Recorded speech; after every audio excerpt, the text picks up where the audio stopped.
బావా అన్నారండి. రావా అనుకున్నానండి. ఒక్క మాట. ఏంటి?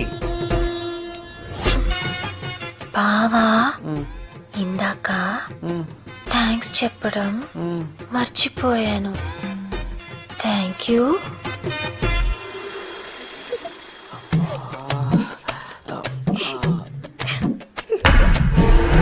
అమ్మాయి అటువైపే ఉంది తెలుసు, కానీ ఆకర్షణ ఇటువైపు ఉంది.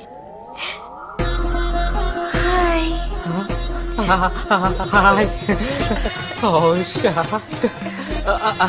చాలా పదండి.